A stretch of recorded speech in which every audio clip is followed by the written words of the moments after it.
Imagine AI creating entrance questions just for you. So एउटा real घटना share गर्छु। एकजनाले मलाई स्टुडेन्ट मध्ये के गर्यो भने मलाई च्यालेन्ज गर्यो कि तपाईँ यो प्रम्प्ट युज गरेर के ब्याचलरको स्टुडेन्टले या प्लस टूको स्टुडेन्टले नाम निकाल्न सक्छ। त मैले भने ल ठिक छ, ब्याचलरमै अप्लाई गर। ब्याचलरको इक्जामको लागि इक्जाम हामी दिएर हेरौँ के हुन्छ। सो एआई युज गरेर प्रिपेयर गर्यो 20-22 दिन, अनि त्यसपछि इक्जाम आयो अनि इक्जाममा 3rd र्याङ्क आयो। सो त्यो कसरी युज गर्ने प्रोपरली हामीलाई प्रम्प्ट थाहा हुनुपर्छ। तर फेरि नेक्स्ट इयर फेरि 1 मोर अटेम्प्ट उसले गर्यो अनि त्यसपछि त्यसमा र्याङ्क फर्स्ट आयो। अब वास्तवमा यो तपाईँले विश्वास हुँदैन, तर तपाईँले जब यो प्रम्प्ट सिक्नुहुन्छ र इम्प्लिमेन्ट गर्नुहुन्छ सही तरिकाले त स्योर हुन्छ कि तपाईँ आफ्नो नाम निकाल्न सक्नुहुन्छ।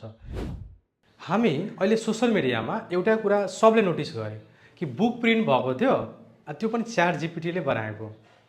सो यहाँबाट हामी के बुझ्न सक्छौँ भने टिचरहरू बुक होस्, क्वेसन होस्, इन्ट्रान्स इक्जामको पनि क्वेसन होस्, सबै च्याट जिपिटी डिफ्रेन्ट एआईबाट बनिरहेको छ। सो तपाईँले वाइजली कसरी युज गर्ने, प्रम्प्ट कसरी युज गर्ने थाहा भयो भने तपाईँले चाहिँ इन्ट्रान्समा मात्र होइन आफ्नो एकाडेमिकमा पनि राम्रो गर्न सक्नुहुन्छ। ल, this is a active learning, not a passive scrolling.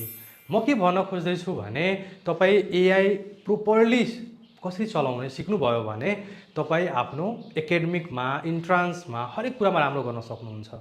किनभने एआईले हामीलाई एनालाइज गर्ने यो ब्रेनको पावर पनि बढाइरहेछ। तर हामी सुन्न सक्छौँ कि एआई धेरै युज गरेर हाम्रो जो क्रिएटिभ पावर छ, जो थिङ्किङ पावर छ, त्यो कम भइरहेको छ। हो, त्यो पनि सही छ।